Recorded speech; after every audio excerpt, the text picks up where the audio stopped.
Coming up on Murrow News 8, the start of a new immigration bill in Idaho. And a highway closure. We'll tell you what highway and how long. Murrow News 8 starts now.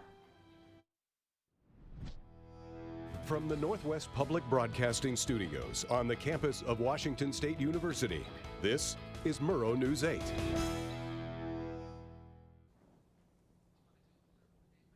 Good afternoon, I'm Cooper Morgan. And I'm Emma Underwood. Thank you for joining us today on Murrow News 8.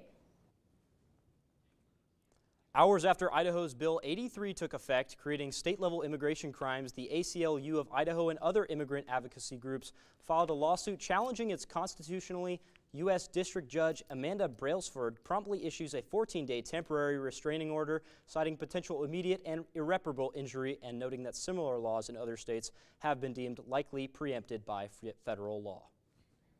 Idaho lawmakers are considering a new tax deduction for families using donated embryos for in vitro fertilization, also known as IVF. Brooke Green and Jeff Eiler would extend the state's existing adoption expense, deducting to include costs for acquiring and transferring donated embryos that result in a live birth. While the bill won't move forward this year, lawmakers are seeking public feedback. If passed, families could deduct up to $10,000 in related medical and legal expenses, saving up to $530. U.S. Highway 95 near Council, Idaho will be closed for more than a month due to repairs. Repairs are needed due to a landslide that damaged part of the roadway about 10 miles north of Council last week. Idaho Transportation Department says there are no local detours, so travelers must take Idaho Highway 55. The full closure of U.S. 95 is expected at 8 p.m. on Sunday.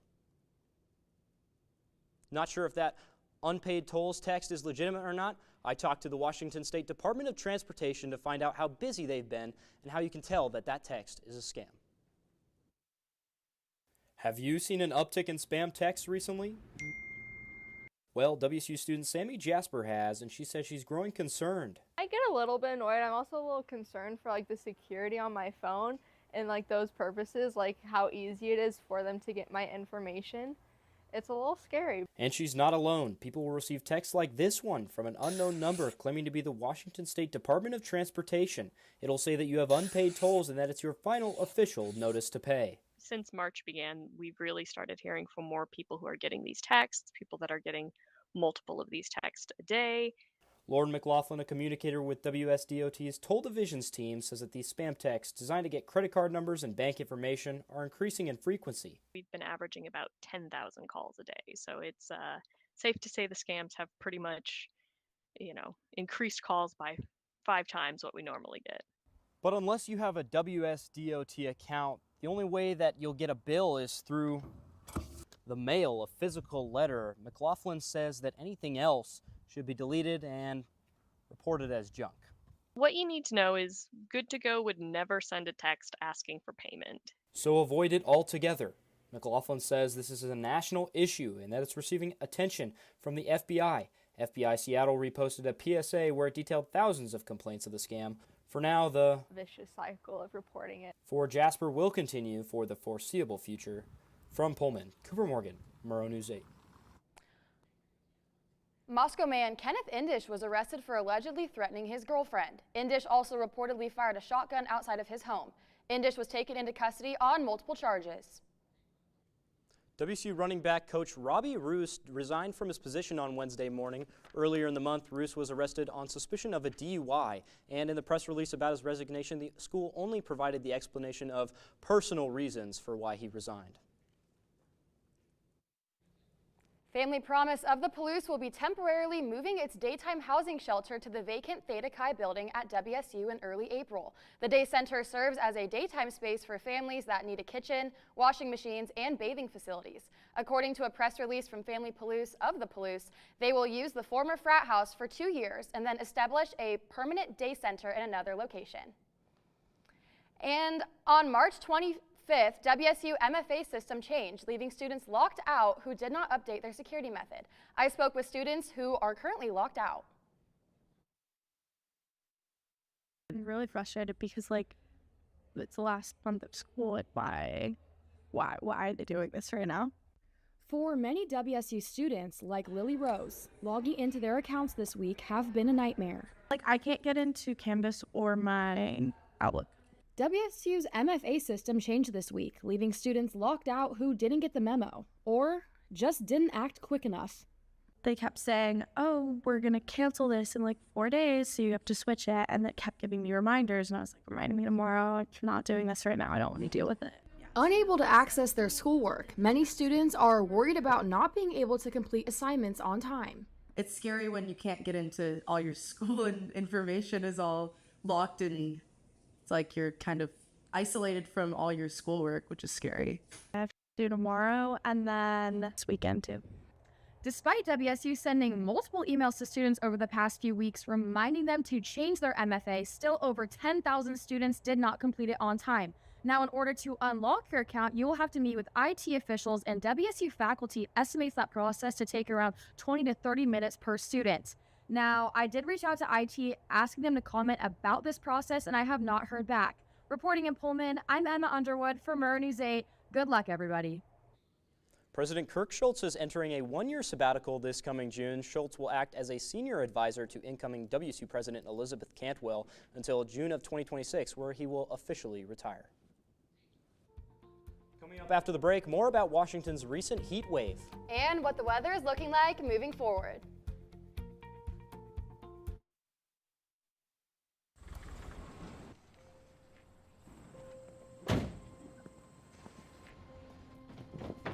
Dad, they took over my bedroom. Come on, come on. Okay, Dad. 1, 2, 3.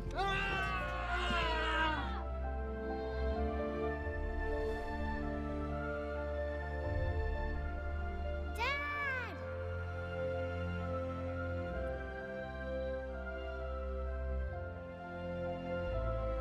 You saved me. Dad? Are you okay? I'm fine, dear.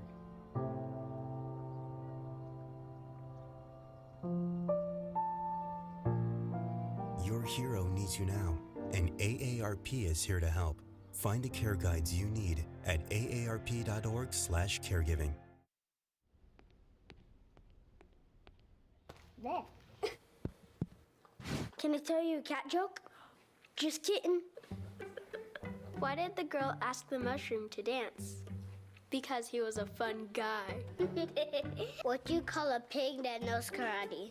Pork chop. Why was the basketball court all wet? Why? Because the players kept dribbling all over it. Can I tell you another one? So how does a tissue dance? Put a little boogie on it. What's Beethoven's favorite fruit? Banana. What is a boxer's favorite drink? Fruit punch.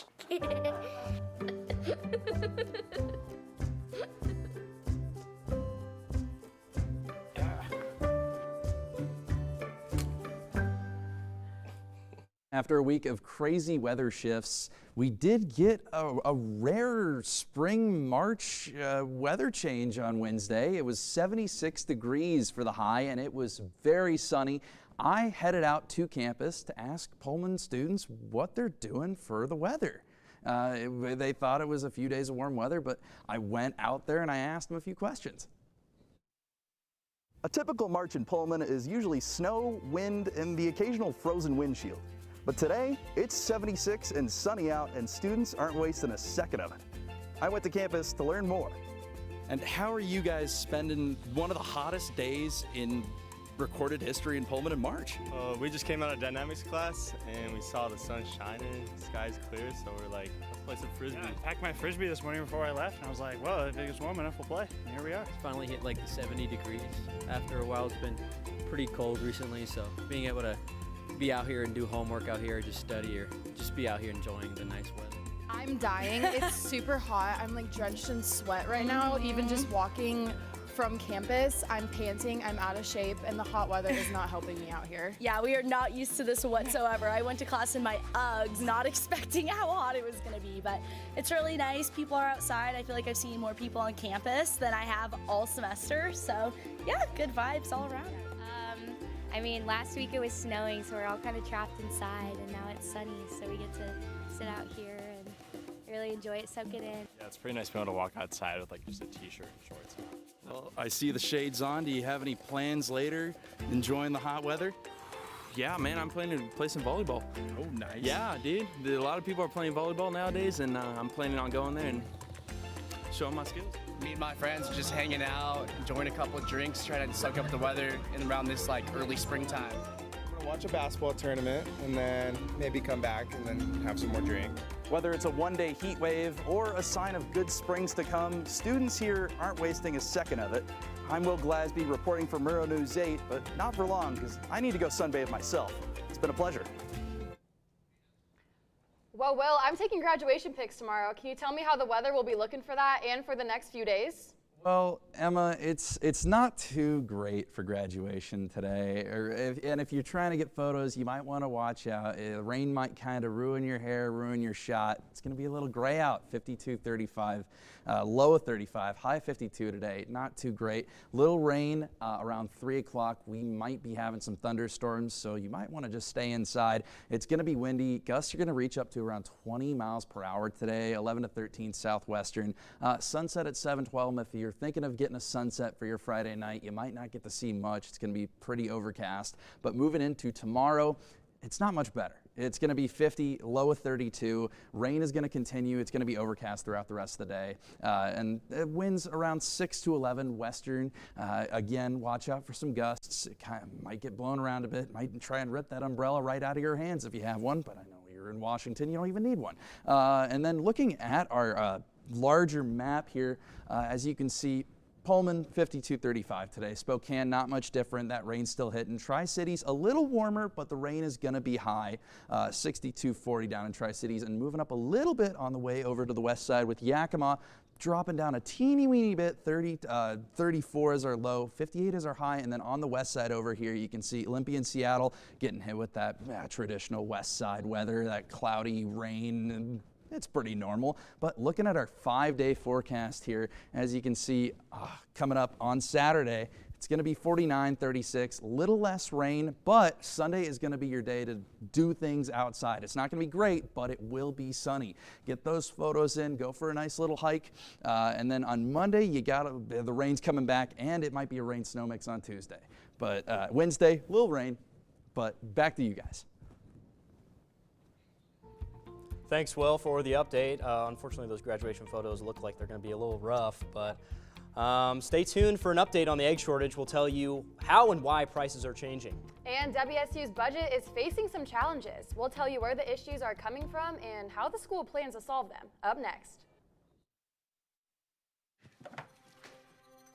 Days, months, Hey, I'm Jim from across the street. years, I'd like to give you this. a lifetime can rush by without realizing what we're missing.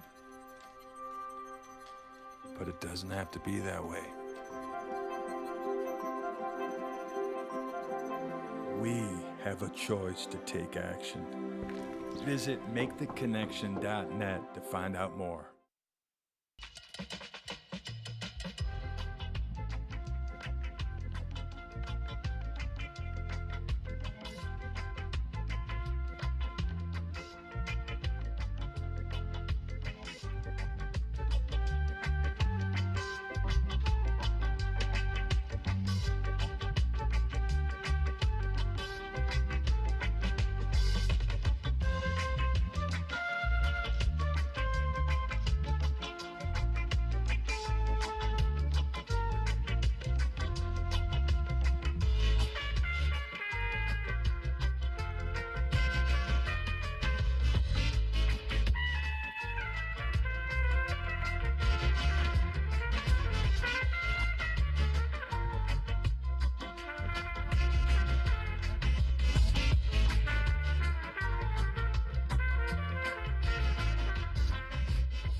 Can I tell you a cat joke? Just kidding. Why did the girl ask the mushroom to dance? Because he was a fun guy.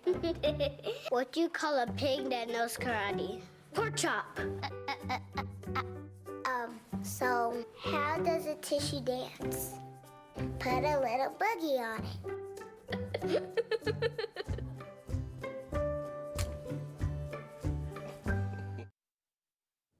It's been some time since we've last checked in our egg pricing situation. The White House has recently stated they are lower than ever, so our reporter Seth Stern chose to look into this topic a bit more. The White House recently posted on social media that egg prices are down significantly.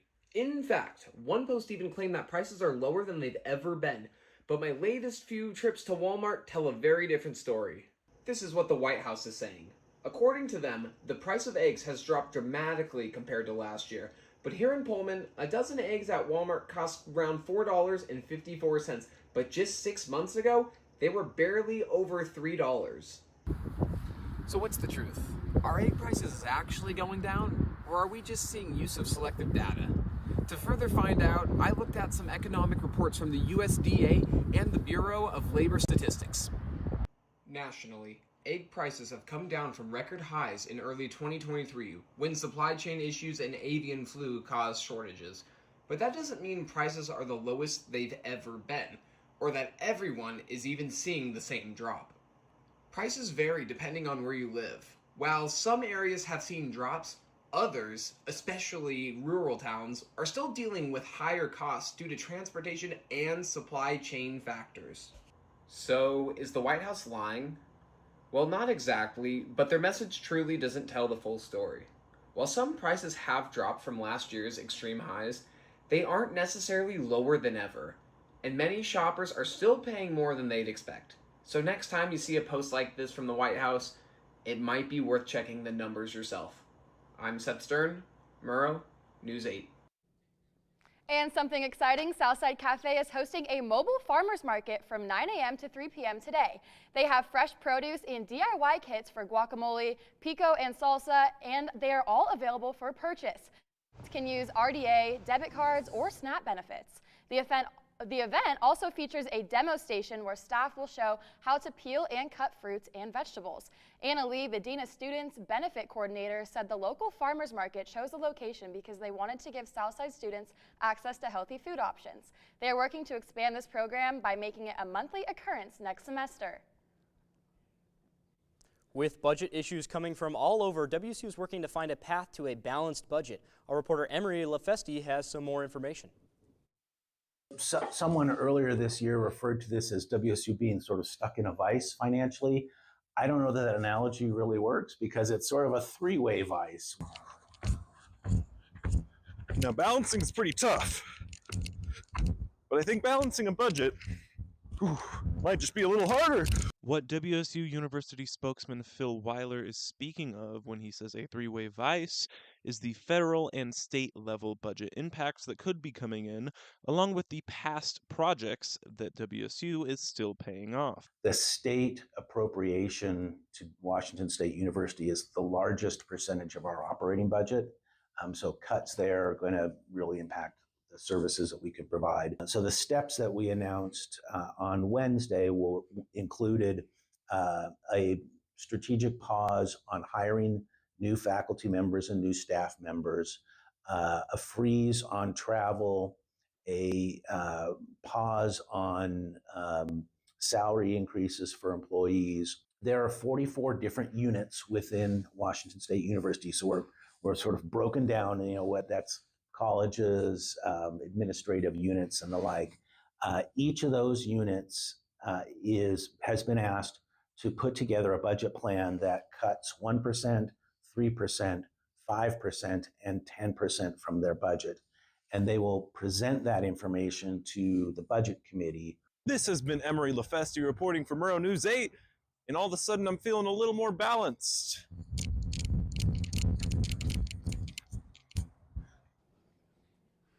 WSU Dining Services is planning to change its Dining Dollar service to an all-you-can-care-to-eat model with a target launch of fall 2027. To help with this transition, WSU has partnered with food service consulting firm Bake Group, which will be holding focus groups and stakeholder meetings on April 7th and 8th to hear students' thoughts on the proposal. Both Washington and Idaho ranked in the high range for being prepared against health emergencies. The report came from the nonprofit group Trust for America's Health. Idaho moved into the high tier from the middle this year, while Washington was already in the high tier on last year's report. And it's chilly in our sports block, and it has nothing to do with the weather. We'll give you the scoop after the break. There was an old woman who lived in a shoe. She had so many children, she didn't know what to do.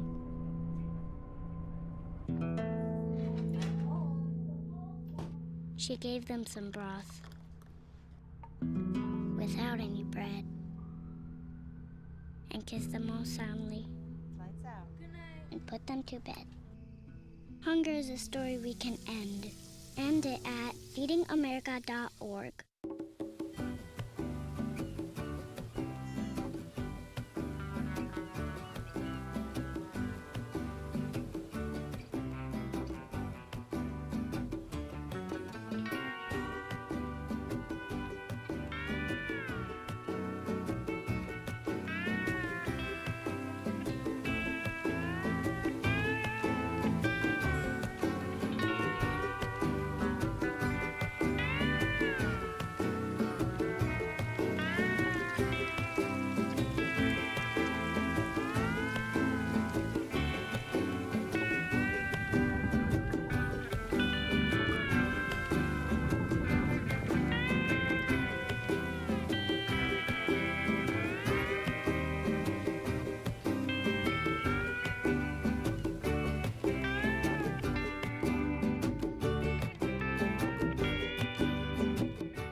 So, I just moved in with his family, and it's embarrassing. The little one, he likes to go outside and crawl around in the giant litter box. I don't know what he's doing. I mean, I was born and I knew how to use the litter box. Look at that! That's disgusting! Oh, poop already! You're making me nervous. Oh, okay, I can't look at this anymore. I really hope he grows out of this, for his sake. Hi, I'm Emmett Brisgornia with your sports. The women's basketball team lost to North Dakota State yesterday in a not-so-super 18 matchup. They fell 59-51 after going into the fourth quarter tied before going on an over 6-minute long scoring drought. North Dakota State went on a 17-0 run during this time, and the deficit was just too much too late for the Cougs. Here's a little bit of what Cami Etheridge had to say after the game. Oh, they scored right in the paint. I mean, our kids had a lot of hard time, catching balls. It was a physical game inside, and there was a lot of hand checking going on, and couldn't get the ball back to Alex. Came back to Alex in the fourth quarter and just lost. And as their season, see what happens when I watch the film, but disappointed. Without Alice Dart next year, and freshman joined Diana Mendez in the transfer portal before the game. Moving on to professional sports, WSU player Jalen Wells has lost his head coach. The Memphis Grizzlies head coach Taylor Jenkins was fired earlier this morning, a move that shocked the NBA world as the Grizzlies hold the 5th seed with a few weeks left to go until the playoffs. Pullman may be 287 miles away from the nearest MLB team, but that still hasn't stopped dining services to bringing the opening day atmosphere to the Palouse.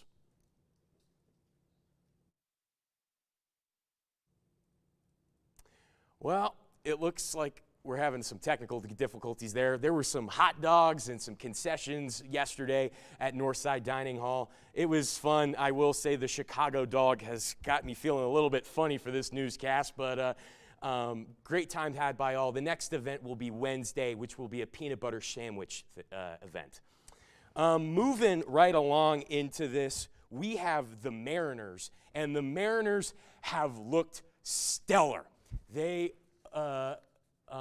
going to try to get some film up here. Ichiro Suzuki filmed through the first pitch, and it was a showstopper.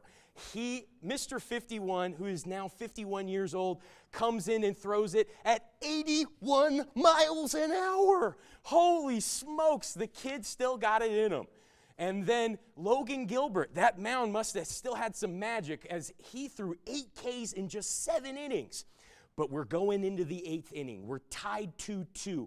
Jorge Polanco's up to bat. He's 3 for 3 on the night, and boom, he hits just a show-stopping home run. 2-run home run in the bottom of the 8th to give the Mariners the lead. 4-2 all. It was a show-stopping. My heart almost skipped a beat watching it last night. And the Mariners were going to have a game every single day until Wednesday. And so that, if you want to go check out those games on the west side, Will's saying that the weather's a little bit dicey, but it ought to be a real fun time. Moving on into things, number 52 Washington State swept St. Mary's 4-0 in a West Coast Conference match. The Cougars secured the double point and then cruised through singles with Eva Alvarez, Sande Ellis, Tez, and Maxine Murphy earning victories. WSU improves 12-5 on the season and 2-0 in WCC play. The Cougars next face Pacific on Sunday at 11 a.m. Moving to our neighbors just across the street, 9 former Idaho players, including some defensive backs, defensive linemen, linebackers, and tight ends, got to play in front of professional football scouts for the U of I Pro Day yesterday. Scouts from Green Bay to Seattle were present at the event. Now back to the Palouse. Moving over to WSU basketball, the men's team will play the University of Georgetown this upcoming Monday. In the first round of the college basketball crown tournament, the Cougs are one of 16 teams picked to play in this Vegas-based tourney, but will be short Nate Calmise and Isaiah Watts as they announced entries to the transfer portal.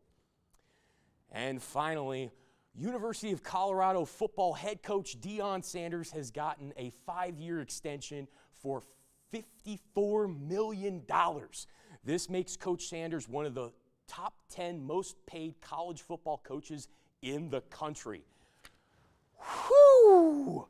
Wow. Thanks, Fiji, for that. Whoa, $54 million? That's a lot of money. I would just stop there and go to the Bahamas and just chill out. Yeah, But, well, coming up, we got our reporter Emily Schmalls live to tell you what kind of green plants we're celebrating today. Touchdown! Oh, did you see that? Whoa, we scored? Yeah, we scored. We're going to the playoffs. I can't believe I missed that. Every time I'm buzzed, I spend too much time on my phone. What? I should take your phone away. No, I'll call for a ride. Hey, why does my face look like that? I'm playing with these new face filters. Okay, you know what? Yep, that's mine. I'm gonna need that back. No. Kevin! Jordan knows he shouldn't eat this entire bowl of nachos, but tonight he's earned that right. Because a few hours ago in the middle of happy hour, he recognized a sign. Not from the gods or a bolt of lightning, but from a double heart, a kissy face, and a fourth ha in ha ha ha. That's when Jordan knew he was buzzed. So when it was time to go, he got a ride home instead of driving. Be a legend like Jordan. Recognize your buzzed warning signs and get a ride home. Buzz driving is drunk driving. Yo, Scott. Hey. I'm heading out, man. You want to ride? No, I got my car, but I actually really need to go to the bathroom. Oh, you know what? I was just in there. The line is like 10 people long. You know, I think I'll just...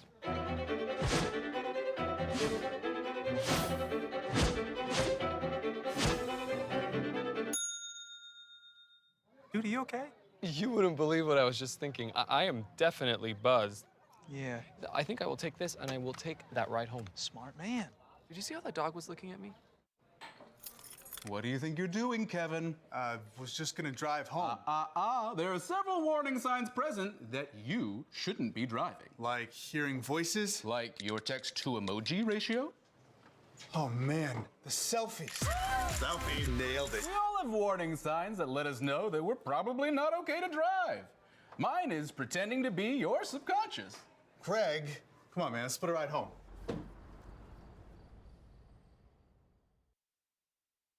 And sorry, folks, we had some technical difficulty with our live shot, but it is National Weed Day. But not the type of weed that you're thinking of. It is the weeds from the ground, the ones you see in your backyard. We all hate them. You got to pick them, but they're weeds, so. Have a good night. Follow us on our socials at